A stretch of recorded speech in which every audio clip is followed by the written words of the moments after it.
o mundo está de olhos vidrados na Rússia, que mais uma vez desafia o equilíbrio de poder global ao tomar medidas ousadas em meio a um cenário de crescente tensão, seja ampliando com a sua influência em zonas de conflito ou impondo sua presença em negociações estratégicas. Moscou parece determinada a provar que ainda é mais uma superpotência a ser temida. E enquanto o Ucrânia avança, os sinais de alarme ecoam por todo o Ocidente, onde líderes tentam desesperadamente conter os impactos dessa nova ofensiva diplomática e militar.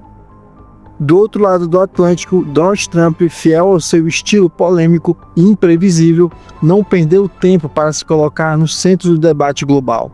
Em discursos inflamados e postagens energéticas nas redes sociais, ele não apenas criticou a postura do governo Biden em relação à Rússia, mas também sugeriu que a atual administração americana estaria entregando o mundo de bandeja a Putin. Com seu olhar fixo ao seu retorno à presidência, Trump está usando o tema para acirrar ainda mais os ânimos entre democratas e republicanos. Enquanto isso, aliados da OTAN tentam decifrar os próximos passos de Putin. As movimentações de tropas, o reforço das alianças militares e os testes de armamentos de ponta têm colocado países vizinhos em alerta máximo. Para piorar, a crescente envolvimento da Rússia em regiões como o Oriente Médio e o Ártico apenas adiciona mais combustível a uma fogueira já perigosa. Trump, por sua vez, sugere que a resposta deve ser forte e imediata, mas oferece poucas soluções práticas, alimentando o caos com a sua retórica incendiária.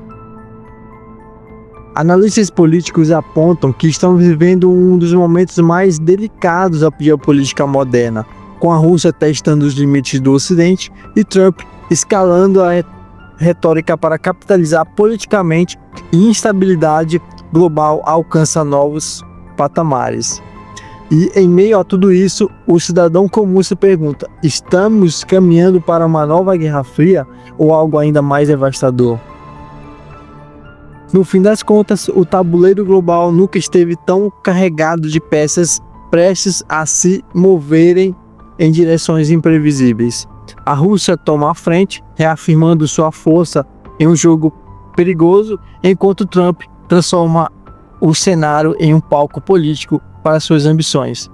Uma coisa é certa: o mundo está à beira de uma nova era de certezas, onde as palavras e ações podem desencadear consequências inimagináveis. A tensão global está no limite e a história, mais uma vez, está sendo escrita diante dos nossos olhos.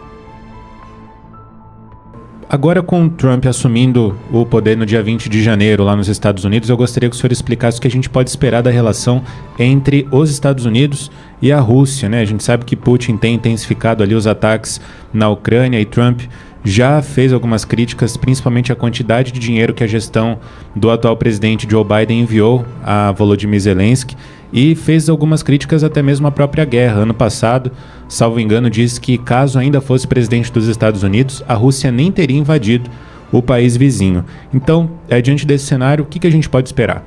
A Rússia, de fato, está num momento da guerra lá na Ucrânia em que nós temos que lembrar de pelo menos 3 fatores. O primeiro fator é o inverno, ou seja, nada acontece na evolução da manobra durante esse período do ano. Há muita neve, há muito frio e a tendência é que a gente tenha as posições meio estacionadas das operações ofensivas ali, principalmente no leste da Ucrânia.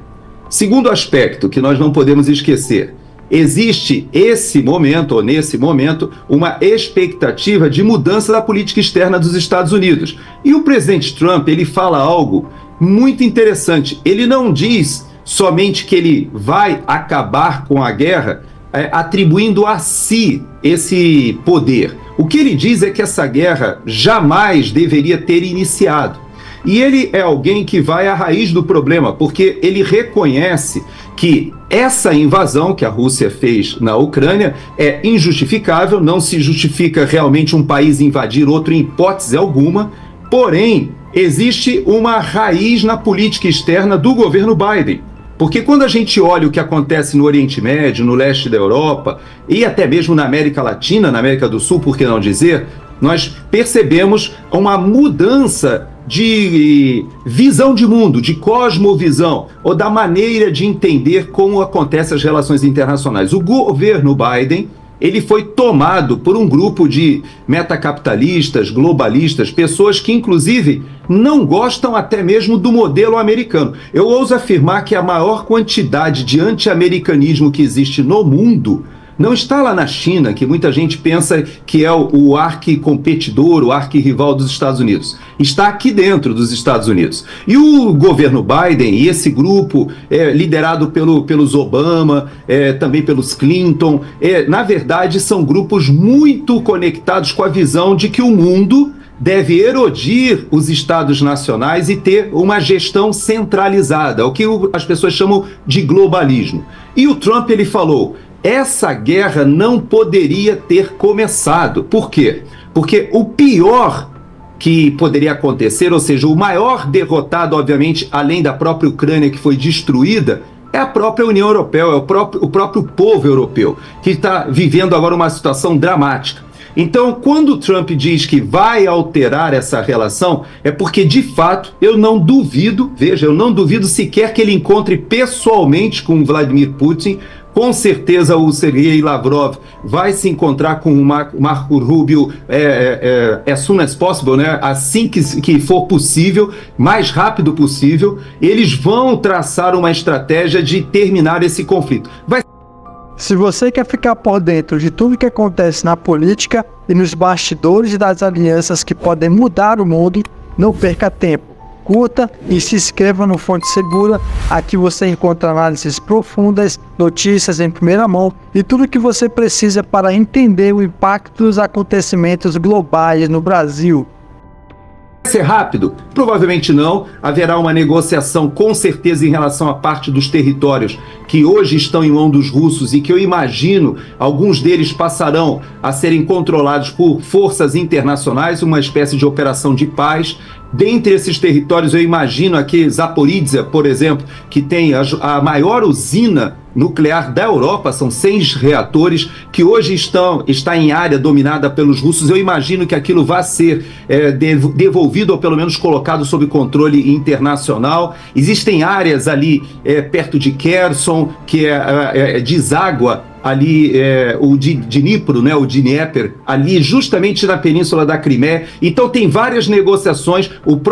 Todo o litoral do Mar de Azov hoje é controlado pelos russos. E ali havia Mariupol, várias cidades industriais. Então tem a parte do leste, né, de Kherson, tem a parte do Donbass. Tudo isso terá que ser renegociado, porque hoje são considerados oblastes russos, que na verdade foi uma jogada. Eles fizeram uma eleição fake ali e se apropriaram daqueles oblastes, daqueles estados ucranianos. A população de parte desses locais ela predominantemente fala russo, então tem essa questão cultural. Então tem muita negociação, viu, João? Eu creio que tem espaço para isso. Mas eu falei de 3 pontos, e o terceiro ponto é a questão econômica. A Rússia, ela de fato, ela precisa se reconectar ao sistema financeiro e ao sistema internacional. E eu creio que tem muita negociação em relação a isso. O Vladimir Putin, inclusive, já falou que ele está pronto para ligar novamente o gás para a Europa. Existem interesses americanos também, porque hoje a Europa ela compra o gás que é liquefeito, né, dos Estados Unidos. O presidente Trump diz que os Estados Unidos voltarão a ser grandes exportadores de energia. Hoje eles estão importando, depois que o governo Biden mudou a política energética no país. Então tem muita coisa conectada, e parte dessa guerra ela tem sim embasamento, está ancorada na guerra ou na geopolítica da energia ali da Europa, que hoje está muito complexa, João.